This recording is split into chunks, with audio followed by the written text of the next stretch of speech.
Mas tem lugares que você não consegue colocar todas as ideias e você vai ter que respeitar o grupo que você tem na mão. Eu, com a experiência que você vai adquirindo na caminhada, cada vez mais entendo isso e vejo isso, sempre dei valor a isso, nunca coloquei atleta para tentar fazer coisas muito fora das características dele, mas hoje entendo mais ainda.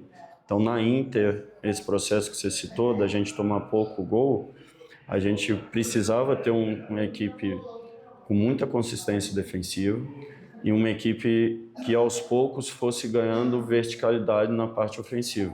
Eu não poderia dar verticalidade na parte ofensiva, que era um ponto que era pouco trabalhado pela característica e ideia do outro treinador, do anterior. Não tem melhor ou pior, é só diferente, mas eu precisava consolidar a parte defensiva e até ganhando terreno um pouco, que era um time que entrava muito no bloco baixo muito rápido, então eu queria ganhar aqui, mesmo que não fosse lá ainda, como eu gosto, você sabe disso, mas que fosse já aqui, Já estava né, num bloco médio, já tem um ganho, já está mais longe, como você viu, que eu gosto. Então, assim, isso foi que a gente conseguiu construir na D, né, de sair daqui para cá e de ter muita consistência aqui para que te dê volume de jogo, não com construção, mas com recuperação de bola. A gente recuperava muito nessa zona e gerava muita situação de finalização, pegando adversários, por exemplo, abertos, né, construindo o jogo em fase de criação ou de construção, que você está mais exposto.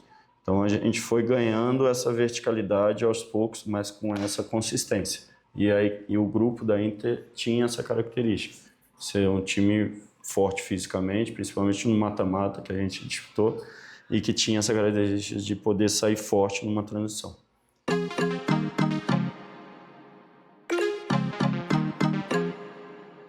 Olá pessoas, tudo bem com vocês? Eu sou o Rodrigo Seixas, jornalista analista de futebol. Eu estou aqui comigo, técnico também, técnico da Inter de Limeira. A gente tem entrevista hoje com o Felipe Conceição.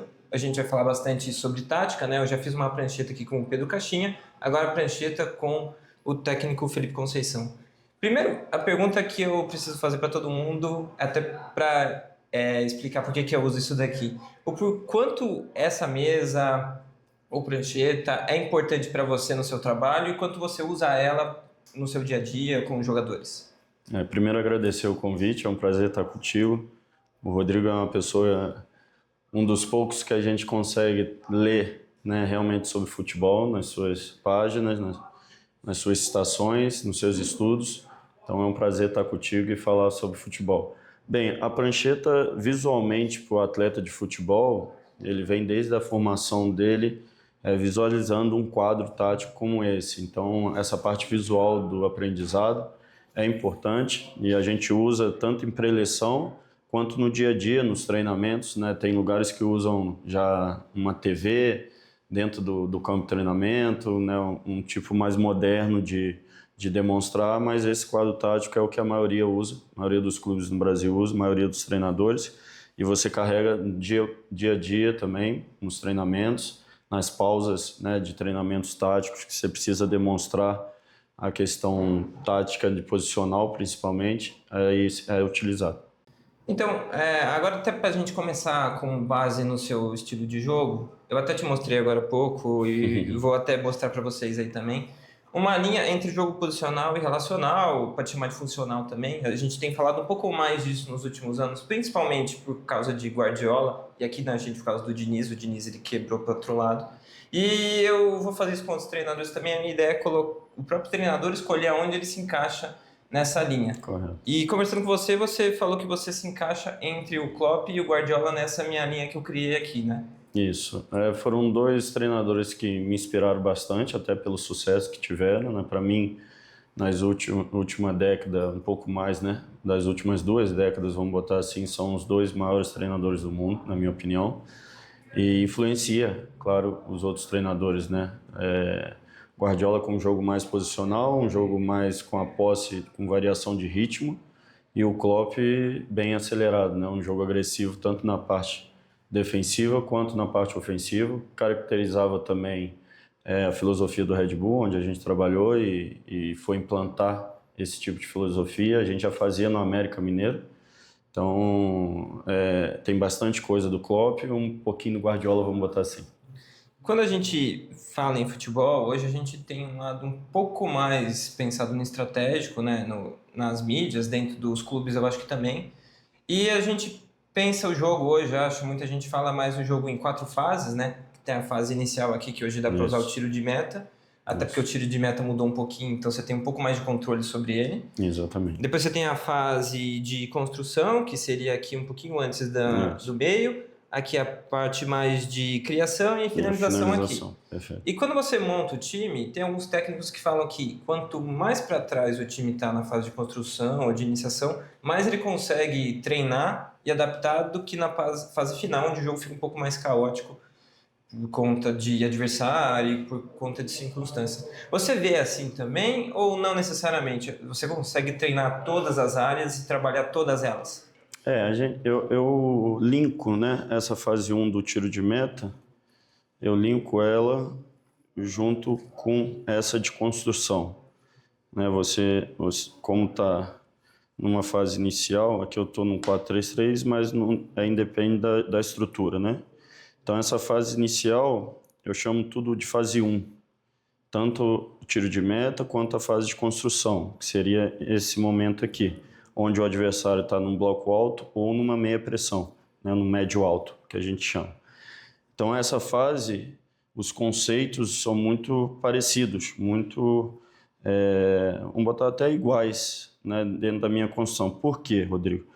Porque você tem que facilitar a vida dos atletas. Não adianta você passar tudo que o treinador pensa para os atletas, você tem que simplificar ao máximo. Então, quanto menos informações e informações certeiras você passar, melhor, né? Assertivas é melhor. Então, você juntando os conceitos dessas duas fases aqui que você dividiu, eu normalmente junto elas, né? Os conceitos são os mesmos aqui. Aqui na fase de criação seria a segunda fase minha, então seria a fase 1, fase 2 e a fase 3 de conclusão, todas com conceitos e ordens dentro dela. Não significa a ordem que vai engessar o posicionamento dos atletas. Significa que, independente da posição do atleta, por isso que eu falo que é uma mistura do posicional para o funcional, ou outro nome que você queira usar, porque, por exemplo, meu lateral nunca apoia de uma maneira só, numa linha só.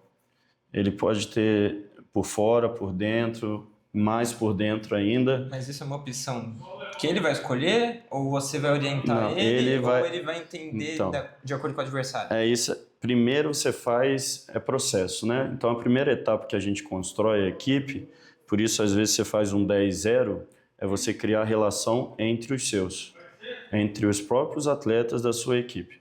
Depois você começa a criar o contexto do adversário, que aí já vai para a linha estratégica que você estava falando. Mas se você não tiver o seu padrão, a sua ordem, os seus conceitos bem desenhados, o seu jogo fica muito estratégico, então você perde o padrão. Está arriscado num jogo você fazer uma estratégia e perder consistência tática, porque você está mais indo no jogo do adversário do que no seu. Quando você tem uma ordem, um padrão, isso que eu estava te falando, um exemplo, o lateral ele vai de acordo com os companheiros e não de acordo com o adversário. Um segundo momento, ele vai reparar o espaço que tem, mas quem vai fornecer o espaço para ele primeiro são os jogadores da própria equipe. Isso que eu já ouvi de outros treinadores, que é o futebol intencional. Exato. Que é você escolhendo o que você vai fazer no jogo, até reagindo em alguns momentos, mas muito mais escolhendo o seu caminho do que reagindo, né? Exatamente. Tanto na minha maneira de construir as equipes, a gente tenta controlar todos os momentos do jogo. Tanto na parte ofensiva, que o adversário faça o que a gente deseja, com a bola, e também na parte defensiva, mesmo sem ela induzindo o adversário para onde a gente deseja. Mas essa situação, a gente voltando no processo, então depois você começa a relacionar o adversário. Isso na pré-temporada, quando você tem tempo, como a gente está tendo na Inter, o processo é esse. Primeiro você constrói a relação entre eles, depois de acordo com o adversário, que aí tem outras situações, outros conceitos que você usa os movimentos do adversário que geram espaço. Uma primeira linha de pressão, ela vai gerar espaço de acordo com o que você faz. E aí você vai usar o espaço com qual setor. E aí você vai direcionando esses atletas a movimentarem de acordo com isso. Então, por exemplo, você faz um treinamento para sair pelo lado, mas esse time, por acaso, ele marca muito mais pelo lado e talvez o caminho mais fácil seja pelo meio. Você vai ter a opção... Então você vai treinar também por aqui, para depois talvez atrair aqui e depois até abrir. Então, exatamente. É um pouco do que você treina, um pouco do que você vai ter pronto para o adversário. Claro que você vai Se às também. vezes ele fecha forte o seu lado, é porque você tem uma dinâmica forte pelo lado. Mas você tem que criar alternativas que você consiga sair dessa situação também. Até em questão de profundidade. Você tem amplitude e tem profundidade. Você, mesmo com um tipo de marcação mais cerrada, você tem sempre uma opção para curto, médio, longo, e aí você vai criando tanto aqui quanto nessa zona de construção que você falou, que é muito parecido. As equipes que marcam pressão ou meia pressão, elas têm um comportamento similar, que são a questão da individualidade, né? A maioria das pressões no Brasil são individuais. Sim. Com referência individual. Então, as dinâmicas que a gente cria nessas duas zonas que você citou e que eu transformo em uma, são muito parecidas também por causa dessa característica do adversário. Sim, e no futebol você não consegue marcar alto e baixo ao mesmo tempo. Não. Você tem que escolher como você vai fazer, e quando você está com a sua equipe, você prefere, na maior parte das vezes, pelo que eu vejo, marcar mais alto. Por mais que em alguns jogos, aqui na Inter, eu já vejo você marcando mais atrás. Sim. Depende também um pouco da velocidade de zagueiros e outras questões. Porque quando você está fazendo a pressão, agora vamos dizer que seu time é o vermelho, e você pressiona aqui com 2 jogadores. Só que se esse jogador aqui não ficar prestando atenção nas costas, aqui você fica muito vulnerável por aqui. Perfeito. Ou então, por exemplo, você até está com bastante jogador aqui, mas só tem um fazendo a pressão. Esse jogador ele vai ficar correndo à toa, porque provavelmente a defesa vai levar vantagem para ele. Então, na hora de você pressionar alto, você tem que treinar tanto do primeiro até o último jogador da linha, Exatamente. Né? Tudo é coletivo. Você pode treinar setorial, né, que a gente chama, ou intersetorial, ou grupal. O grupal seria o quê? A questão da primeira linha, aqui ó, seria esse corredor do lado esquerdo. Aqui eu estou treinando grupal, porque eu peguei dos 3 setores, tá? Algumas peças de cada setor, então eu chamo de grupal. Se você for trabalhar só a linha de 4, é setorial. Se você trabalhar a linha de 4 mais a linha de 5 do meio nessa estrutura, é intersetorial. E com os atacantes, coletivo, né? Ou grupal, como eu estou descrevendo para você. Então, num treinamento, você quer montar um grupal, você faz uma linha aqui, divide o corredor, né? Lateral, central, lateral, e você trabalha essa dinâmica de entrar pelo lado. O lado que você entrou, você vai sair lá. Você tem que sair lá, que é um jogo mais apoiado, mais de verticalidade. Então, é uma maneira, daqui a pouco você trabalha para entrar aqui e só pode estourar, né, sair, entrar na parte de criação e finalização num corredor diferente. Então você entra por um corredor e é obrigatório estourar, só pode chegar no gol do adversário. Isso é mais numa fase de criação, mas também tem de construção. Pelo que eu tenho visto nos últimos tempos, vamos dizer agora que o time está defendendo aqui, uma forma mais comum que os times defendem hoje é o 4-4-2. Sim. E esse time aqui está atacando, e esse atacante aqui pela direita tem essa opção de fazer o cruzamento. Tem muito time que essa defesa vai vir fechando aqui assim, e vai sobrar um espaço aqui nas costas, ou não só um espaço, como as costas da visão do próprio lateral e zagueiro. Então tem muito time que usa esse cruzamento aqui para bater aqui. Na hora de você treinar a defesa, como é que você treina a defesa para defender esse tipo de jogada? Tem algo específico? Como é que faz? O que a gente trabalha? Essa é uma bola difícil, tanto para o lateral contrário, que normalmente não é o melhor cabeceador, né, o melhor homem da bola aérea, então também já é um ponto de você usar aqui, mas a entrada na área também é ruim, esse homem vem de frente, e esse não, esse está de lado, então tem essa vantagem. A gente trabalha 3 zonas aqui de cruzamento básicas, né? Tem mais coisa, mas para simplificar, essa seria uma zona de cruzamento que você mostrou. Seria antecipado. Seria um cruzamento antecipado, que é antes da linha de fundo. Isso. Eu vou falar pouca nomenclatura, até para o pessoal, né, ficar mais fácil de entender. Mas essa seria uma zona, vamos botar zona 1 de cruzamento, tá? que a gente chamaria, e você tem um tipo de posicionamento na área, onde você trabalha essa questão em vários locais da área, guardando sempre o centro da área, que muita gente chama de funil. Você faz um desenho de um funil aqui para preservar onde sai mais gol, e aqui já está saindo dele, então é uma situação atípica também nisso. Você tem uma zona 2, tá? Que o posicionamento ainda é parecido, e você tem uma zona 3. Então, para cada posição de cruzamento, você treina um posicionamento específico para isso. Aí, de acordo com a sua bola, que você citou, que muitas equipes têm fazendo, a gente treina essa situação. Aqui a gente treina outra situação, e aqui da linha de fundo, outro posicionamento e outra repetição também das bolas, né? Vários tipos de bola. Primeiro, segundo, para trás. Então, você vai... o nome disso aqui é gestão de área. Você vai trabalhando também. Você vê que cada coisa, cada momento do jogo, sempre tem trabalhos hoje em dia, e tudo muito explicado, muito organizado. Então, os treinadores de hoje, eles precisam ter tudo muito organizado, sabe, Rodrigo? Cada fase do jogo, cada situação. Isso aqui é um bloco baixo, que a gente chama de bloco baixo, né? Daqui para cá, Sim. você está trabalhando um bloco baixo. Alguns comportamentos são diferentes do médio e do alto. Em algumas equipes, até muito diferente.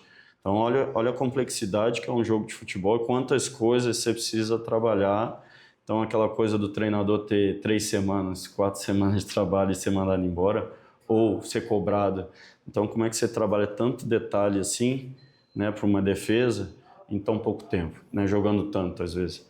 Então, hoje o treinador de futebol ele tem que ter tudo muito bem organizado. As grandes equipes, que são as referências hoje do cenário nacional, Botafogo e Palmeiras, por exemplo, tudo muito bem trabalhado, todas as fases do jogo muito bem organizado.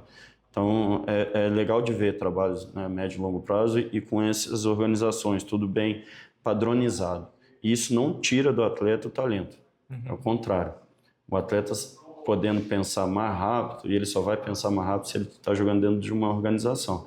Se ele está desorganizado, ele vai ter que levantar a cabeça, ver mais coisas para tomar a decisão. Quando você tem a ordem ali, que ele sabe que o companheiro vai entrar no espaço que ele deixou, o outro vai dar apoio em tal lugar, ele tem A, B, C para jogar, então isso no jogo traz a velocidade para ele necessária no futebol de hoje. Até por isso, alguns jogadores que talvez não sejam nem os mais técnicos, os mais habilidosos, levam vantagem por já ter uma inteligência tática de leitura. Exatamente. Um lateral do Barcelona, o Koundé, eu acho que é um dos caras que tem a melhor leitura de lado e linha de fundo. Ele sabe o momento certo de atacar por aqui, de vir por aqui, Perfeito. de fazer um cruzamento para trás, de fazer um cruzamento de canal que Perfeito. é no meio da defesa. Entre o goleiro e a defesa é o canal. Ou esse aqui que a gente já falou antecipado aqui. Também dessa zona, exatamente. Então, assim, olhando ele não tem muitas características de um super lateral, até olhando para ele em teoria, mas na prática ele conhece muito o que ele pode fazer para ajudar o time. E daí acaba dando certo algumas jogadas. Exatamente. E quando você tem o futebol hoje, também se fala muito disso daqui, que é o meio espaço. Então tem time que ataca por aqui, tem time que até usa uma linha de 5 para defender, para evitar isso. E eu acho que um dos motivos de você usar uma linha de 5 é um desses motivos, porque daí você faz uma linha de 4 mais 3 aqui, você tem 5 jogadores no funil. É um dos motivos de se usar o 5-4-1 hoje no futebol? É uma das vantagens, eu diria, né? As estruturas te dão vantagem e desvantagem, né? Então, assim, uma das vantagens da linha de 5 é você ter a largura mais preenchida de maneira fácil, né? Você usa a questão do balanço e até um balanço reduzido, né? Você numa linha de 4 você tem que balançar toda a largura de maneira mais brusca, e nesses momentos assim, como você disse bem, você vai precisar normalmente de encaixes de volante, tá? E isso precisa ser bem treinado. Pode ser aqui, tá? Então isso gera uma reorganização no bloco baixo, por exemplo, é quase que obrigatório. Tem equipes que não fazem, te deixam muito espaço para você realmente agredir essa primeira linha, seja por aqui, como você disse, por aqui, ou até mesmo por aqui. Então, é aquilo que eu te falei, não importa o espaço deixado, importa aonde que você tem opção nas várias linhas defensivas, porque em algum lugar vai ter, nem que seja lado contrário, tá? que é o que você citou. Então, às vezes eu não preciso chegar na linha de fundo, mas eu forço tanto um lado do adversário que eu vou ter recurso para o lado contrário. Então, essas maneiras de atacar e maneiras de defender vão variando também com a estrutura e com a característica dos atletas. O que aconteceu com a Inter, já que você citou como exemplo, e que eu posso jogar hoje no 4-3-3 ou numa linha de 5, mas a gente encontrou um trabalho onde eles faziam no baixo uma linha de 5, baixo e no médio, médio-baixo. Então a gente continuou e variou algumas situações no decorrer da competição. A gente tinha, por exemplo, a gente tinha um lateral esquerdo muito ofensivo, que continua com a gente. Então, em alguns momentos, a gente ia para um 4-3-3 com ele, só empurrando ele. Tá? A gente fazia isso. E aí esse tinha a responsabilidade de encaixar nesse momento, por exemplo. Tá? Ou a gente pedia para retornar e sustentava aqui com outros 4, nesse momento do jogo. E em outros momentos você pode ir também alternando de acordo com a sua dinâmica. Isso é uma estrutura inicial, mas as estruturas te ajudam em algumas dinâmicas, sim. Até há 2 temporadas o time do Bragantino com o Caixinha fez um jogo em que ele usou 3 jogadores como zagueiros, só que ao mesmo tempo o time nunca jogava com 3 zagueiros. Porque a dinâmica ofensiva era 3-2-5 e na hora de defender era 4-4-2. Então, assim, era difícil até dizer qual o sistema que o time estava jogando, porque ele mudava de acordo com o momento do jogo. Hoje, o futebol já está muito mais assim. Híbrido, né? Você tem o City, que foi campeão da Liga dos Campeões, que ele tinha um zagueiro que jogava de volante. Entrava para volante. Né? A linha ele defendia em 4-4-2 e esse jogador partia para cá e ficava 3, 2... e 5. Então, quando você vai montar o time, é difícil você, sei lá, quando você vai assistir o jogo, aparece antes da partida, posicionamento do time em campo. Só que é difícil o time manter esse padrão, né? As dinâmicas variam muito, né? O que eu chamo hoje de híbrido. Você tem um posicionamento inicial, normalmente o que você vê na TV é a parte defensiva. Como você citou aqui, a Inter é uma linha de 5, uma linha de 4 e um atacante. Então, assim, ou uma linha de 4, 3 no meio, 2 extremos, né? Um 4-5-1. Então, essa parte defensiva você consegue visualizar mais. Mesmo assim, com dinâmicas, como eu disse, por exemplo, se eu estou numa linha de 5 e eu peço para esse ala, né? Vamos chamar ele de ala, ele juntar com a segunda linha num segundo momento, eu já virei um 4-5-1. Sim. Mesmo defendendo. Então, na foto lá da TV vai estar um 5, mas na verdade no momento defensivo eu vou querer isso por algum motivo. Isso é estratégico, mas eu tenho o padrão disso, que em alguns momentos, alguns jogos vai ver mais desenhado assim. Então você vai às vezes um movimento, uma peça que você ajusta, você sai de uma estrutura e vai parar no outro, mesmo no momento defensivo. O que acontece também é muito time que joga em 4-4-2 voltar os pontas para marcar, por exemplo, os laterais. E daí você não vê mais uma linha de 4, você vê uma linha de 6. Então isso também tem acontecido em alguns times.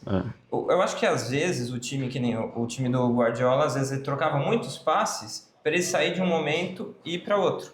Por exemplo, ele está no 4-4-2 e vai no 3-2-5. Só que tantos jogadores têm que mudar de posição que se ele for muito rápido, o time vai desorganizar. Então ele tem um tempo para fazer essa mudança. Então, dependendo da velocidade que o time vai criar nas transições, você tem que escolher uma maneira do time manter esse híbrido. Porque se o híbrido for muito diferente, é mais difícil de você organizar o time nos momentos, né? O que o Guardiola ele faz, né, quase que de maneira perfeita, ele consegue ter uma posse nessa primeira fase, ou tiro de meta e fase de construção, que permite essas trocas, né? Que ele vai construindo, ficando com a bola nessa zona, até o momento da equipe organizar e entrar no campo do adversário, que é isso que você está falando.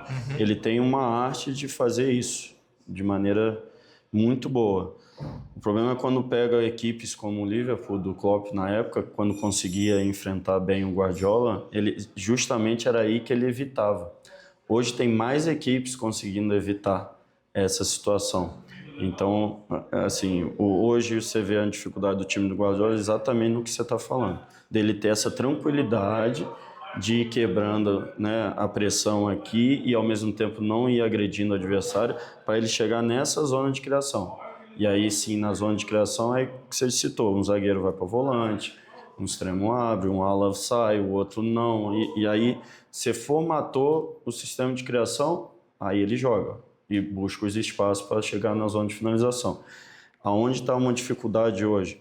Se você pegar a maioria dos gols, passa na TV de qualquer campeonato do mundo, muitos gols estão saindo de um bloco alto, recuperação em 2, 3 toques, gol.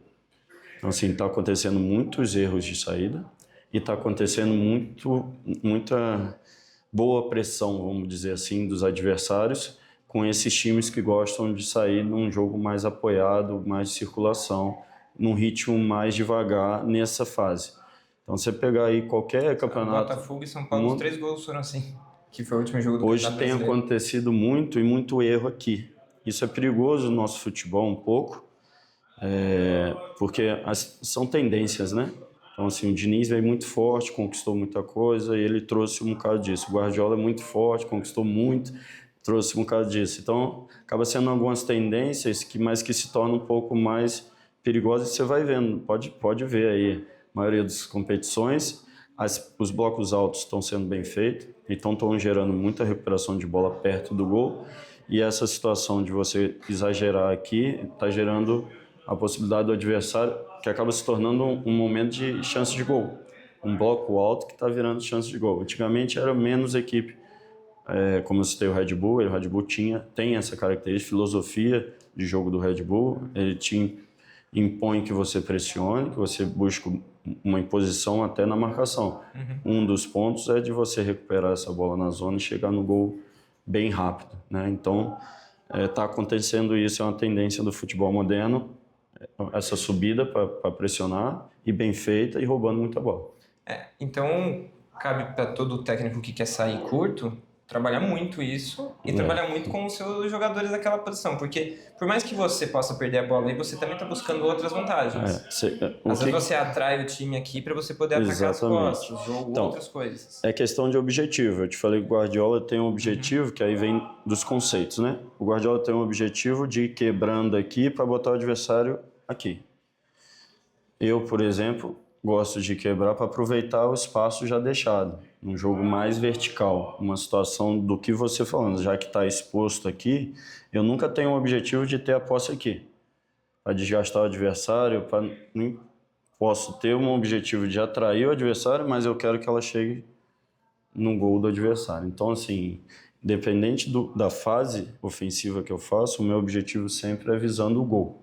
Mesmo no tiro de meta, eu quero chegar no gol. E se for mais rápido, melhor ainda. Se for em poucos toques, melhor ainda. Se precisar de mais toques, a gente treina também situações para sair da pressão. Mas a ideia é sempre o mínimo necessário. Sempre o mínimo necessário para jogar menos aqui e mais aqui. Essa é a minha ideia, né, de jogo. Jogar mais longe do próprio gol para dificultar para o adversário. E nessa última temporada, no período que você ficou, você só tomou 2 gols em 2 partidas. Né, que foi o máximo que você tomou em todo esse período. Então você deu um jeito de organizar principalmente o sistema defensivo da equipe. Times que atacam bem é sempre muito bom, mas acho que times que defendem bem, às vezes eles te dão mais segurança e talvez eles mesmos tenham mais confiança no próprio jogo, porque o placar está sempre próximo, né? Só que ao mesmo tempo você tem que balançar isso para você não ficar, sei lá, somando muito empate ou ficar muito longe do gol. Então, como manter essa constância e também sempre pensar que como você ataca influencia diretamente na maneira que você defende e o contrário também. Os momentos do jogo a gente divide de maneira didática até para explicar, né, para o jogador e numa conversa tática como essa. Mas os momentos do jogo eles estão juntos, né, interligados, não se divide, né? Então quando eu estou atacando, eu estou preparado para perder a bola. Precisa estar. Precisa estar. Hoje o futebol é muito rápido. Então, independente da fase, você tem gente atacando e gente cuidando, que eu chamo de equilíbrio defensivo, é um conceito que eu tenho no momento de atacar. Então, tem alguns atletas que estão no equilíbrio defensivo, outros estão atacando realmente, buscando a baliza. Então, isso você dá o equilíbrio para a equipe. A gente, aqui na Inter, tem também a questão, Rodrigo, do que você tem em mão. né? Você tem que levar em consideração. O treinador ele tem as ideias dele, mas tem lugares que você não consegue colocar todas as ideias e você vai ter que respeitar o grupo que você tem na mão. Eu, com a experiência que você vai adquirindo na caminhada, cada vez mais entendo isso e vejo isso, sempre dei valor a isso, nunca coloquei atleta para tentar fazer coisas muito fora das características dele, mas hoje entendo mais ainda. Então, na Inter, esse processo que você citou, da gente tomar pouco gol, a gente precisava ter uma equipe com muita consistência defensiva e uma equipe que aos poucos fosse ganhando verticalidade na parte ofensiva.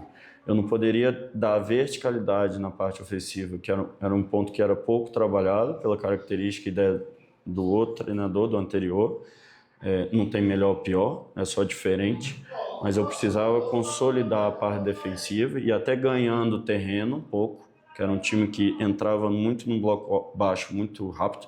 Então eu queria ganhar aqui, mesmo que não fosse lá ainda, como eu gosto, você sabe disso, mas que fosse já aqui, né, num bloco médio, já tem um ganho, já está mais longe, como você viu, que eu gosto.